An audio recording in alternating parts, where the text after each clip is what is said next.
Je m'appelle Juliette, j'ai 34 ans et je suis la fondatrice de MEM. Dans quel contexte tu es devenue aidante? Je suis devenue aidante au moment où, le jour où ma maman m'a appris qu'elle était atteinte d'un cancer du sein. J'avais 23 ans à l'époque, donc je finissais mes études et j'allais entrer quelques semaines après dans la vie professionnelle. C'est vraiment à ce moment-là que je suis devenue aidante, même si tout au cours de mon adolescence, j'ai connu le cancer de très près via notamment mes tantes.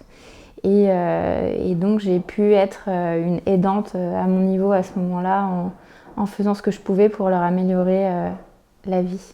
Mais ce qui a été assez incroyable à ce moment-là, c'est qu'en fait j'ai appris que ma maman était atteinte d'un cancer à la fin de mon dernier stage de fin d'études et au moment même où j'avais décidé avec Judith de me lancer dans l'aventure MEM. Et cette annonce a été très difficile à vivre, j'avais que 23 ans et m'a aussi beaucoup interrogée sur le fait de me lancer ou pas dans l'aventure même et donc de me donner à corps perdu dans un projet entrepreneurial vraiment lié au cancer. Et au final, ça n'a fait que conforter ma décision. Et je me suis dit, bah non, finalement c'est le destin et si tu avais encore besoin d'un signe pour oser te lancer, bah, c'est peut-être celui-là qu'il te fallait. Et donc c'est comme ça, quelques semaines après, qu'on s'est installé avec Judith dans notre premier bureau et qu'on a créé MEM avec ma maman aux premières loges des premiers développements produits, de nos premiers questionnements, etc. Et donc c'est vrai qu'elle a été partie prenante de ce début d'aventure et on lui doit beaucoup. Est-ce que tu peux nous dire ce que ça veut dire pour toi aidant? Le terme aidant, pour moi, c'est quelque chose qui ne doit pas se résumer au verbe aider de manière assez simpliste, dans le sens où pour moi, c'est quelqu'un qui se trouve au plus proche de la personne concernée par la maladie et qui essaye de faire de son mieux pour faciliter la vie de cette personne-là. Alors un aidant, ça peut être une compagne, un compagnon, ça peut être une sœur, ça peut être un ami, ça peut être une fille comme moi je l'ai été. Et chacun peut aider à son niveau. C'est-à-dire que moi par exemple à ce moment-là j'avais 23 ans et c'est vrai que on débutait même, j'ai commencé aussi ma vie d'adulte et du coup j'étais pas 100% aux côtés de ma mère, mais tout ce que je faisais, je le faisais avec mon cœur et tout ce que je pouvais faire, je le faisais. Et j'étais aidant à ma façon. Et je pense que chacun est aidant à sa façon et aussi au niveau avec ce qu'il peut donner.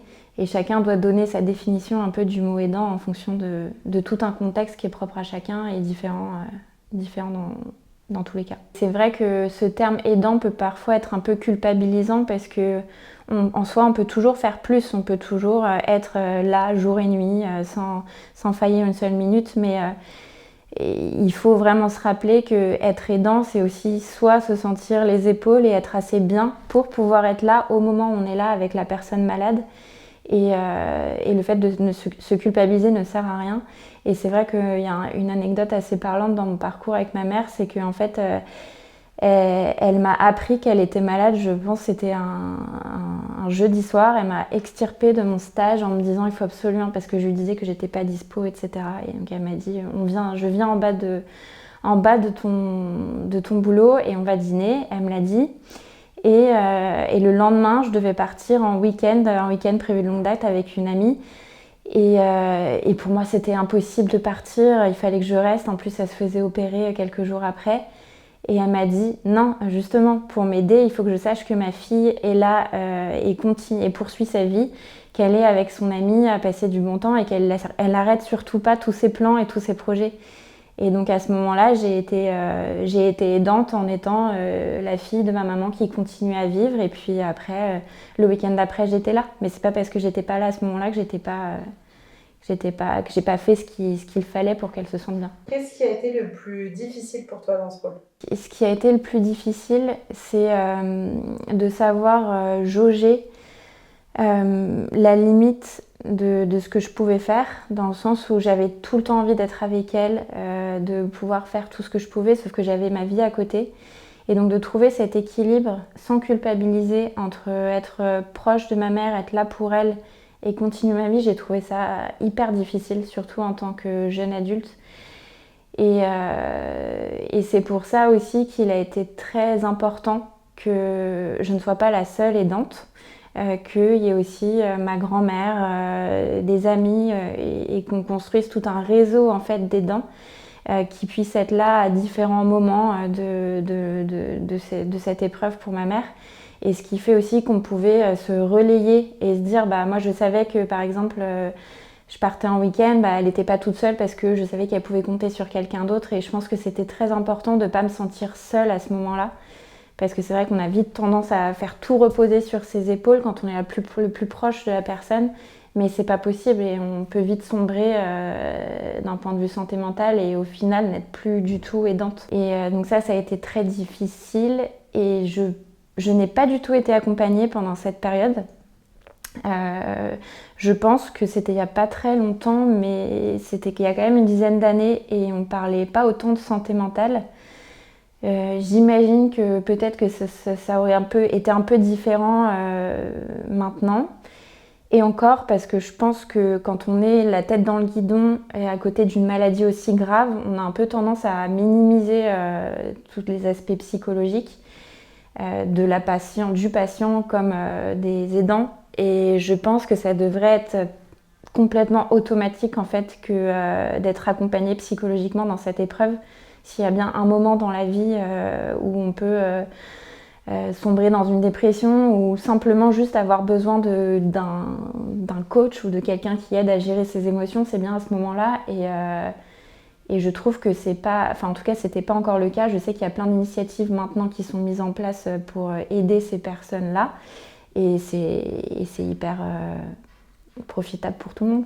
Ce qui m'a permis de me sentir bien, c'est définitivement d'avoir continué ma vie et d'être restée dans la vie avec mes amis. J'avais la chance d'avoir un groupe d'amis hyper soudés. Avec ma sœur, on a continué à voyager toutes les deux.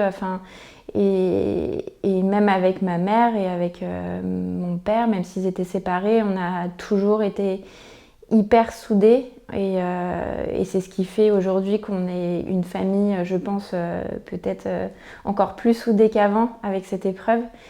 Et pareil avec mes amis parce qu'ils ont été là au moment où j'en avais le plus besoin et m'ont permis de penser à autre chose pendant que ma mère se faisait opérer ou ce genre de choses. Et il n'y a rien de plus précieux en fait que l'entourage à ce moment-là. C'était plutôt un échappatoire parce que je suis plutôt taiseuse quand j'ai des problèmes de toute façon, donc j'ai du mal à m'exprimer et ce dont j'avais besoin à ce moment-là, c'était surtout de penser à autre chose. Et c'est pour ça que je pense qu'à ce moment-là, il m'a manqué une oreille pour vraiment un peu pas me forcer, mais m'aider à plus exprimer tout ce que je ressentais par rapport à ça. Dont j'arrivais même pas à parler avec ma sœur ou avec mon père, avec les gens les plus proches, parce que c'était trop compliqué. Et du coup, je réussis à en parler maintenant, avec 10 ans après, avec quelqu'un qui m'accompagne. Mais c'est vrai que je pense que ça aurait été plus judicieux de le faire sur le coup. Ça aurait été plus intéressant, je pense. Est-ce qu'il y avait des gestes ou des habitudes que tu as adoptées pendant cette période pour justement prendre soin de ta maman ? La maladie de ma maman, l'annonce de la maladie a vraiment été concomitante avec la semaine près, avec les débuts de MEM. Et c'est vrai que de facto, on s'est mise à mettre en place des rituels liés à toute la prise en charge de ces effets indésirables qui arrivaient au fur et à mesure des chimios. Avec les premières soumissions, les premiers prototypes qu'on développait avec Judith à l'époque pour MEM. Et donc ça a permis de créer entre nous beaucoup de complicité et de moments vraiment hyper de proximité dingue, puisque c'était pas que le soir, parfois quand j'avais le temps, que je lui faisais un petit massage du cuir chevelu, mais c'était aussi, j'allais chez elle, même avec Judith parfois, et toute la journée on lui faisait tester plein de trucs, elle nous donnait son avis, ça pouvait durer des heures. Parfois on invitait ses copines de chimio à qui elle proposait de venir, et pareil, on partait en atelier pendant des heures, et donc ça nous a permis aussi de créer des moments que j'aurais sans doute jamais eu avec elle sans cette aventure. Donc c'est aussi un des trucs incroyables de cette histoire liée qui est assez dingue.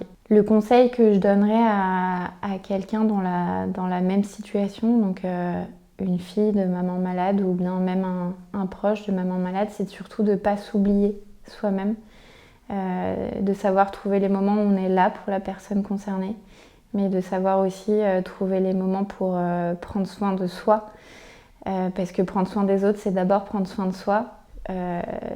C'est comme une maman avec ses enfants, si une maman va mal, elle ne peut pas aller bien pour ses enfants.